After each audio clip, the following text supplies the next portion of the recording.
Welcome on in, guys. Tobin here with you, and thanks for checking out the channel. Hope you're doing fantastic out there, Heat Nation. If you guys could subscribe if you haven't yet, that'd be great. Hit that like button, hit a comment, and appreciate you stopping on by.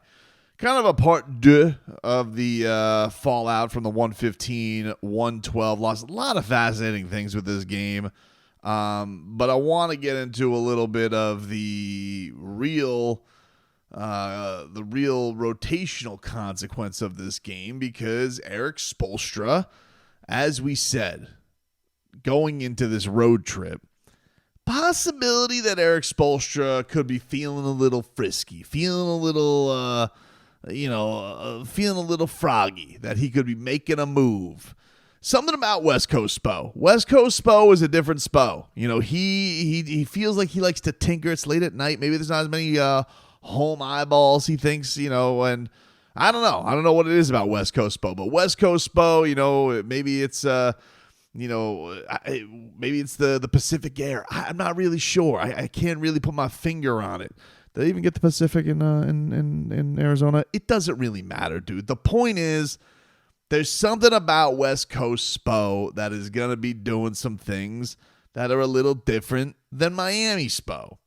And there's something about these West Coast trips, too, that I think he just feels a sense of, like, experimentation, because he finds them galvanizing. Everybody's kind of together there. You're out there for a while. It just feels like the right time to mess with some things, as opposed to maybe being in the routine at home.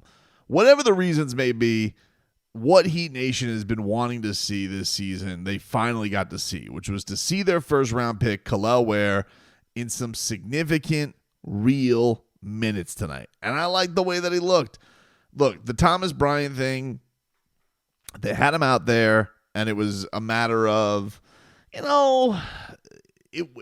there was games where Thomas wasn't playing bad. In fact, there were a couple of games that I thought that he played pretty well. Brought the energy, a hilarious person to watch on the court, because he'll get really mad at himself and throw the basketball down and hit himself in the head, and just a very intense guy. But I just didn't see this being something that was really going to matter to the Miami Heat eventually. I thought the whole point of drafting a 7-footer was to get him out on the damn court, give you these minutes to have somebody of consequence in there when Bam Adebayo is not on the floor. Maybe even eventually having times where him and Bam can play together. Call me crazy. Today would have been, it's a big ask to have him go in there. Hey, let's throw this to Bam on KD and have Kel'el on Nurkic. I'm not suggesting that, but I think that you all knew the Thomas Bryant thing was going to probably run its course with Spo, and so why not get to a point after a day, a couple days off? Let's just get to it. And there he was, getting in there, getting some minutes there in the first quarter. It was great to see. And I think you saw a little bit of everything. You saw the ups and the downs. I think you saw a guy that was at times a little scattered, a little the game seemed a little bit fast for him. But then I think you saw other times where, especially as the minutes went along, settled in. I think that first time that he was able to get a bucket meant a lot to him. Went right back after there, and then got a block on the other end. So he got a bucket and a block back to back. And I'm curious, because we know Kevin Love is coming back. And so you have to wonder with Spo, he hasn't really set in on a rotation yet. Now, part of this has been because Jaime's missed the last couple of games. Mind you, we're only dealing with 7 games here. It's tough to really get a whole concept of this. There's been games where no Jaime, there's been games with no Duncan, and Kevin Love hasn't even played at all this year. But there's been games where he plays Haywood. There's been games he plays Alec Burks. And so it really has been tough to really understand where this thing's going to go. And then, of course, you also have the Pelle minutes. And I think Pelle, while today was not the game of old, there were still moments where he got a tough and one. He's throwing himself into the fire against Devin Booker and Bradley Beal. The kid's not scared. The kid's throwing his chest. He's throwing his shoulder into things, Goran Dragic style. So, I just think that both of these rookies have been exciting the fan base basically since they got into Summer League.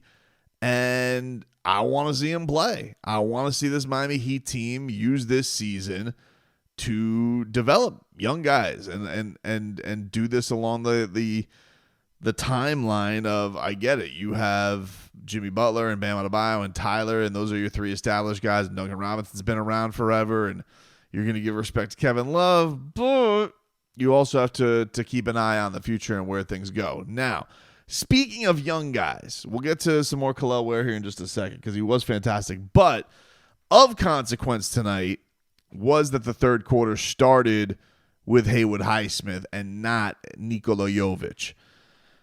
And you have to wonder, now Spo said afterwards, he was asked by Anthony Chang about this, is this something that's going to be permanent? Was this a matchup thing? And he goes, I'm not even thinking about that right now. Quarter to quarter, game to game is the way that he put it. I'm a big Nikola Jović fan. And last year, this kind of fell by happenstance because of all the injuries. He ended up getting in there. You wanted just something of continuity because he was available. Not a lot of people were available every game. A lot of people were hurt, and he was out there and finally was able to make an impact. There's been some things with him that have made you been like, it's been looking harder and harder for him to find his moments. And I do feel like you have a Jovic who's pressing a little bit. I mentioned this, that I wouldn't mind seeing lineups. They do the thing, and the one thing that you could say that Spo loves to do is it's usually Jimmy with four reserves, the way that it goes. It's usually like Jimmy. There was a point today where it was Jimmy, the rookies, Burks, and Duncan. And like Spo will do that where he'll just put the hodgepodge of guys with Jimmy and let Jimmy kind of operate and do everything. And sometimes it's the way to get Jimmy the most engaged, to be honest with you. But I think if there's going to be moments, like if they're going to move Nikola to the bench, then he can be with the Jimmy unit, and I wonder what can roll with that. If you think of like a Jimmy, Nico, Kel'el, Pelle, Jaime, maybe throw one of the other Duncan in there too. Whatever the matchup may be, Burks too. But I don't know if this is going to lead Erik Spoelstra to bench Nico permanently. Now, mind you, they got the Nuggets coming on up. Nuggets did lose Aaron Gordon, I believe, for a significant amount of time. So they're not going to be quite as massive as they usually are. And then, of course, you have the matchup of Joker, Jovic, and what's to expect from there. I don't think this is going to be one of those things that's necessarily a true tell. Like, I think Erik Spoelstra will probably still stick with the starting rotation, but I wouldn't be surprised to see this be the route. Because, like, let's be honest. I mean, Haywood Highsmith played out of his mind today. He played out of his mind today. But I don't know if this is one of those performances where I'm like, oh, he's got to play no matter what now. No, I don't think we're quite there yet. But I think it's one of those things, as you've seen with Spo, he's been a little bit more matchup oriented with this bench rotation this year because he has a lot of options, a lot of weapons. So I think for sure from here on out, I want to see Kel'el. That's a given. Just because of his rim protection, he just provides things that Nico doesn't. From a defensive standpoint and, from a lob standpoint, Nico's just not like, he's not one of these guys that you could just kind of hover around the rim and throw up lobs to. Like, he likes to get on the run. He likes to get a full head of steam. He likes to play point guard a little bit, point forward.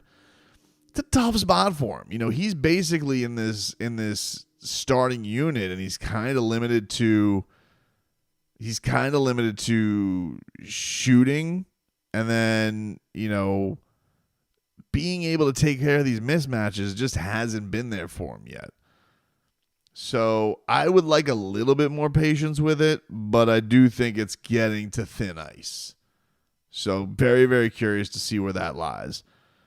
But the rookies this year with Pelle and Kel'el, they just look like they can contribute for real to this team. They really, really do.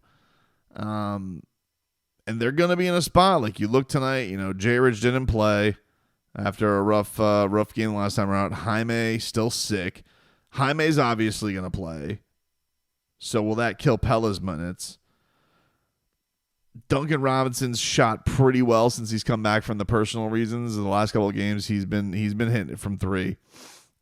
So, and then Burks is the obvious guy who's probably going to get knocked out for Jaime.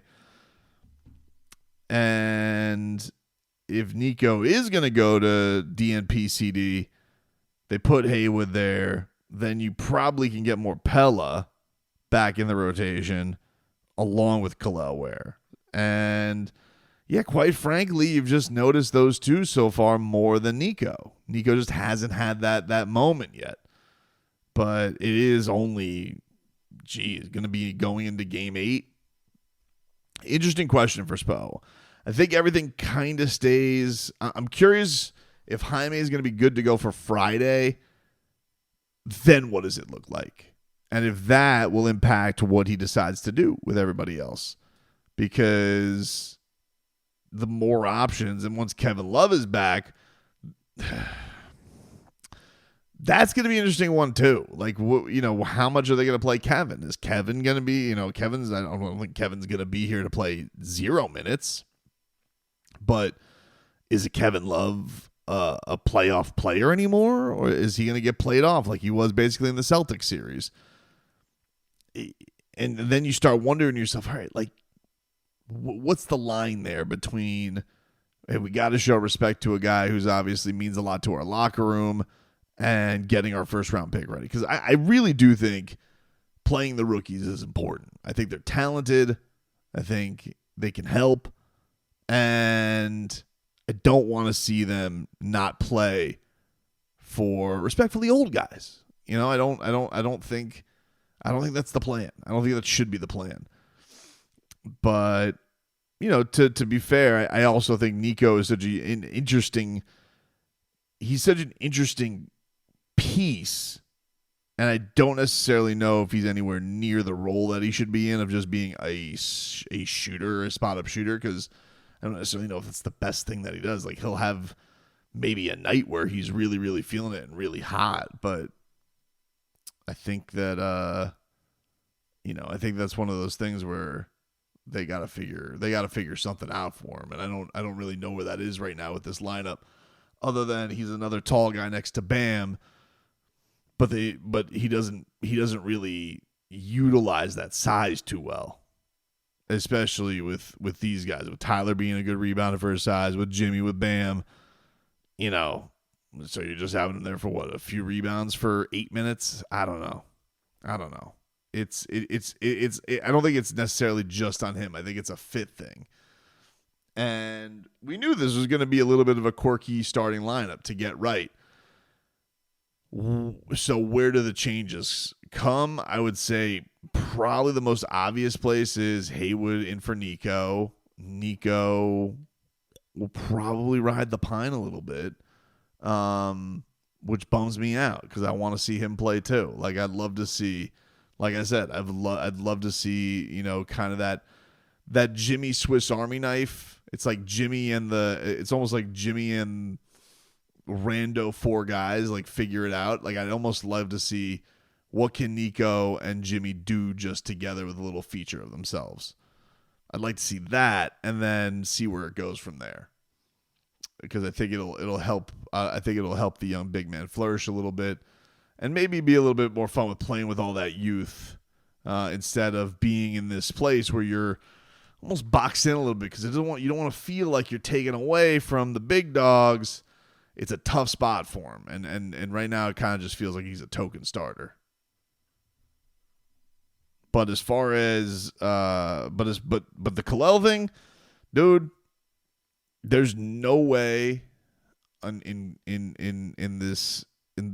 any stratosphere, unless this guy goes out there and he's picking up like 3 fouls in 4 minutes, there's no way that he should be playing behind Thomas Bryant. He needs to be out there. He needs minutes, and quite frankly, so does Pelle.